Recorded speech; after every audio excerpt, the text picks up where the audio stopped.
All right, guys. Today I'm going to walk you guys through the cutouts just to make sure that everyone has it, okay? We are doing cutouts using Photopea on our Walsworth app. So remember, you guys, you do have to log into Walsworth first. Once you've gotten to Walsworth, you're going to go ahead and find the photo that you want to cut out, okay? So I'm going to try to pick an easy one, you guys, because I want to make this really simple. All right. Let's see.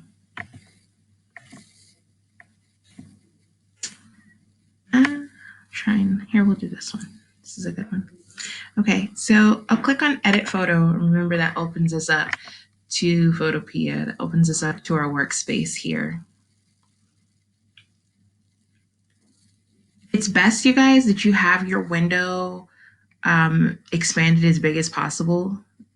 Remember, we're working with a couple of things. I'm going to really quickly go over some vocabulary. First of all, remember, this is our main menu bar up here where it says File, Edit, Image, all of that. This is our main menu bar, okay? We're going to be using this. Be familiar with it. Right below it is our options bar, and our options bar tells us what options we have with whatever tool we have selected, which brings us to our tools panel right here. Has each tool that we'll be using, and our layers panel over here, which tells us about the layer that we're working on. This is our background layer. You're going to see that we're going to add a layer once we start doing the cutout, okay? So the first tool we want to play with here is our zoom tool. If you hover over it, it says zoom. So don't get it confused with the dodge tool, which kind of looks the same. But this one looks more like a magnifying glass, I think, and this one looks more like a lollipop. I don't know if that helps you guys, but this is the tool we want to use, the zoom tool. And we're going to use it just what I said to zoom in. If you'll notice up here in the options bar, when you click on the zoom tool, it changes what shows up in the options bar. And we now know that we can change from zooming in with the plus sign and zooming out with the minus sign. So I'm going to zoom in. I want to make sure that I can see without it being pixelated. But right now I can't cut this out, or else I'll just be like cutting out his eye or his nose. So I'm going to switch tools to this pan tool or the hand tool so that I can pan and move around and really see the edge of the picture. Now I'm looking for the edge of my subject right now because I want to cut out my subject. So I see here, this is where his shoulder kind of goes off the screen. This is where I'm going to start cutting. And to do that, I'm going to use the pen tool. Now, what we're going to do is we are going to use the pen tool to create an outline of our subject. So I'm going to start right here for my cutout. And I'm just going to very quickly, well, I should take my time. You guys should take your time. I'm going to outline my subject. Remember, the closer the dots are to each other, the more precise your cutout is going to be. I'm going kind of fast, so it's not as close as I would like it. You kind of see I have like more of a jagged edge, which is great. But I'm also very zoomed in, so that's going to help. The more zoomed in you are, the better. Now we see, look, we're getting here. Your screen will move up automatically, but if you just feel like you need to see more, see, if you feel like you need to see more, you see that? I messed up, so I'm going to press Control Z. Another way to do that is to go to Edit, Step Backwards. I'm going to switch now back to my hand tool so I can see a little better and move my image around so I can see what I'm doing. Then I'm going to switch back to my pen tool and pick up right where I left off with this outline. And I'm going to be doing that throughout this entire cutout. I'm going to be switching tools to help me to be able to see, to help me to be able to do this accurately. You know, that, like I said, the screen will kind of move up as you click the dots, but you're more likely to make mistakes if you're not switching into the hand tool, so you can control your view. Because as you can see, this mask, this red mask, is kind of appearing as we create the cutout. And at some point, once we go around the top of his head, it is going to cover your cutout. And so it's very important that you kind of use your hand tool so that you can see where you're going with this, especially after that red mask starts to cover. It's not going to cover again until we get back to the middle of the top of his head.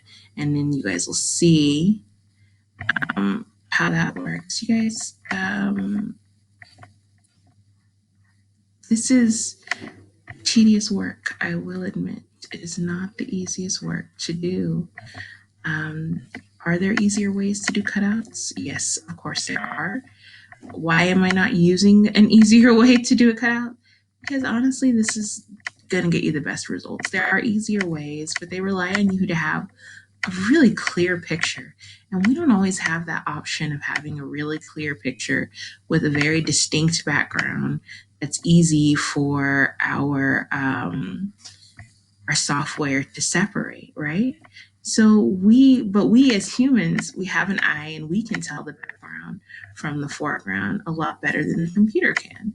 And that's why the pen tool is often the best tool, because it is based on your perception, not the computer's perception.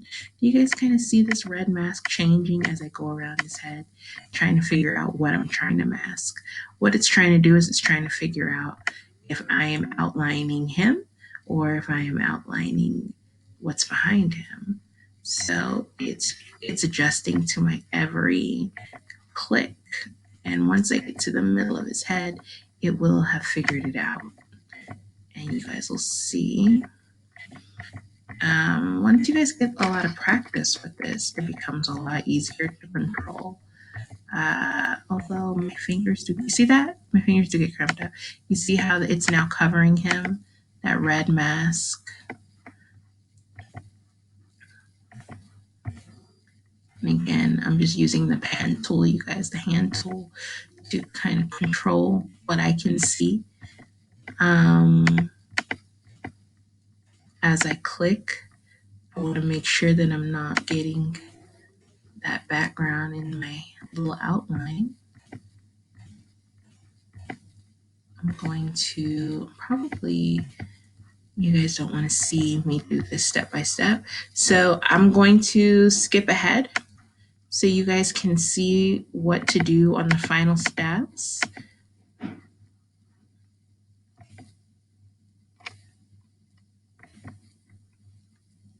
If I can, it's not letting me.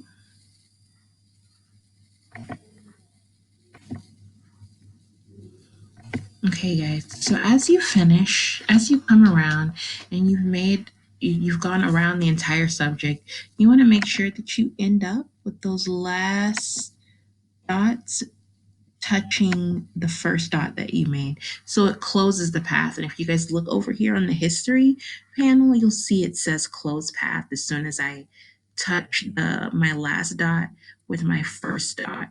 So what I'm going to do now, you guys, I'm going to zoom out. I'm just going to press Control 0. That's going to zoom out. You guys can kind of see the outline of this guy's head.